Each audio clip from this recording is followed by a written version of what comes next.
Pulong ni Buloy. Dahil sa kanilang pagmamahal kay Pangulong Rodrigo Duterte. Dahil sa kanilang pagmamahal kay Vice President Inday Sara Duterte. Dahil sa kanilang pagmamahal sa buong senatorial slate ng Philippine Laban. Itong mga tao na ito, wala itong tinatanggap na ayuda. Hindi ito hinahamon. Walang akap, walang AX, walang tupad. Pero mayroong pangarap na gaganda ang kinabukasan ng Pilipinas. Unahin natin tawagin ang ating mga kababayan sa Baguio. Kumusta kayo dyan? Ang malay-malay pa ito. Ang Baguio na yung Baguio! Baguio! Mga kababayan natin sa Bulacan! Santa Maria, Bulacan! Ang ating mga kababayan sa Cavite! Cavite! Imus, Cavite! Oh, masaya sila kahit walang tinatanggap na ayuda. Iba yung ikaw ay kumikilos dahil sa puso. Diba? Galing sa puso yan! Tama? Ang ating mga kababayan sa Cainta, Rizal! Cainta, Rizal, oh. Ang ating mga kababayan sa Capiz! Capiz, Rojas City! Kumusta kayo dyan? Ayos! Ang ating mga kababayan sa Cebu!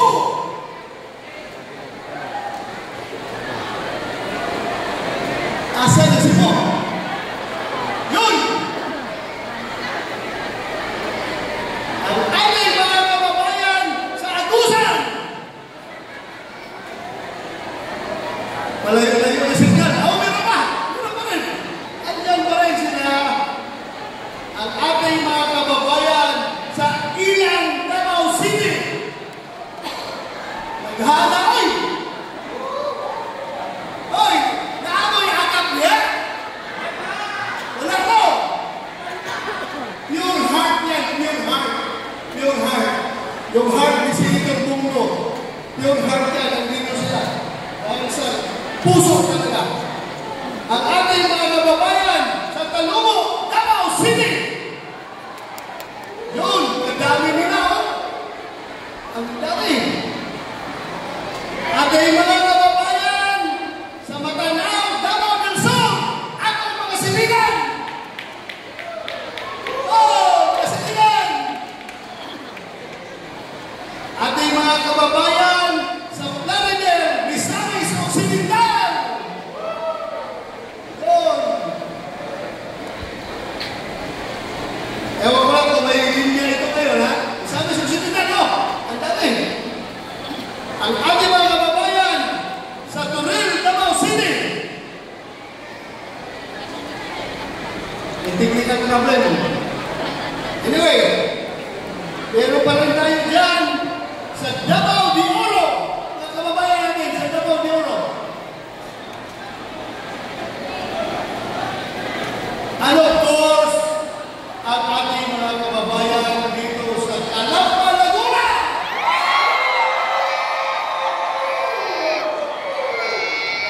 Mga kababayan, maraming salamat. Hindi ko nahahabaan yung ating kanina. Basta ako, gusto ko lang talaga siguruhin natin. Alam niyo, kagaya sa nangyari ngayon, andyan natin mga kababayan kahit wala kayo na. Ano ibig sabihin yan? Isabay pa natin yung mga survey na nagsimang nabasa niya na nakikita natin na lahat kami sa PDP Laban ay pasok sa survey. Yan ang totoong survey! Yan ang totoong survey! Kaming siya sa PDP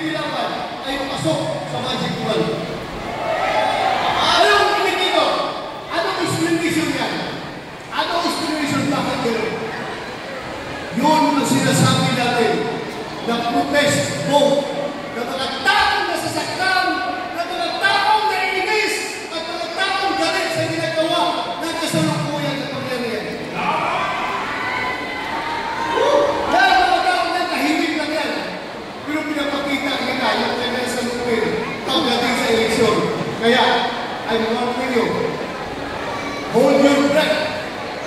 Tighten your breath. Pagdating sa eleksyon, sasabihin ko sa inyo, magugulat na lang lahat. Na itong siyam na ito, Atty. Jimmy Condon, yours truly, Mr. Narasakit, Senator Bongo, Jamie Hidlo, Atty. Raul Lambino, Congressman Rodante Maculita, or sa ating pinakamamahal na si Pastor Apollo Colon, at si Atty. Ben Rodriguez, at Philip Ipit Salvador. Magulat na lang kayo pagdating sa eleksyon. Itong lahat ay pwede ka kausap. Ako, I am not trying to be a prophet. I'm just trying to share with you yung aking nakikita habang makikinig ko sa buong Pilipinas. Nakikita ko talaga yung damdaman ng puso ng Pilipino. Ay gusto nila talaga, sir, straight Pilipino naman kami. Yun lang yung nagsasalita. Pero yung iba tahimik, ayaw ang salita. Kung sabi nila, makita na lang ninyo, sir, sa magiging resulta ng halalan. Tingnan ninyo kung ano kalalabasan yan. Kaya, sana tayo, huwag tayong mawala ng pag-asa. Fight pa rin tayo, kumating pa rin tayo! Ano yung nangyayari ngayon, diba? Everyday makita mo sa social media, meron ng nagpapalabas ng binablock na nila yung pagkagamit nila na siya mo. Kita niyo, ginagawa ng live sa Facebook yung pagkagamit na siya mo. Ano masangkat mo kung parang ito mga tao na ito? Pakiramdam nila, ito na ang new normal. Normal ang nagagamit nila siya mo. Normal lang ito kung mayaman mo sa buong mundo na ikaw isang nag-user. Bakit? Ano na nangyari sa utak ng ating mga kababayan?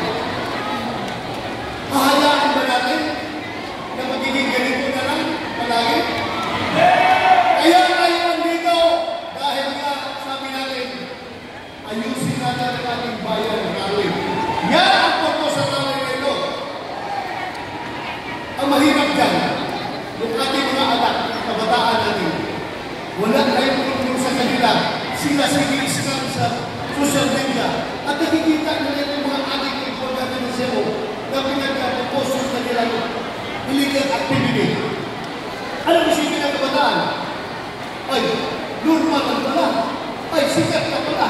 Kung gagamitin na siya mo, kikita ka pa. Kaya ginagawa mong content sa iyong data mo na kaya gamit na siya. Kawawa.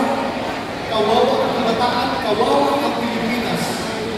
Kaya huwag natin hayaan. Alam nyo, itong network siyam ang pininilaman. Wala dito kahit isa kung magkakit na siya mo. I can assure you! Ako'y magpapapitay kung mayroong isa dito na gumagamit na siya mo. Kung kahit ang klaseng drugs. Ito mga tao natin malinis na lang. I can assure you. Kaya tulungan natin ito sila dahil sila ay magiging team na tagapaglinis ng ating bayan. Tutulong sila sa ating kampanya lang sa ating kanila. Siguro mahaba kaya ang sinasabi. Marami po akong gusto isumbong sa inyo. Pero, sige na lang, next meeting natin. Mahaba ka natin ang pinagkakita. Kakalilan na lang ako siguro. Alam nyo, sa Atty. Jamie Condon, professional singer yan. Si Bato, professional boxer. Dati, boxer lang. Pero, pilitin ko ba rin kumanta para sumayahin mo kayo? Wala na kayong ayuda. Wala kayong nagkakakak. Tapos, wala pa kayong marinig na kunting entertainment. Hindi kayo entertain nyo. Katahan ko kayo kahit na yabang mo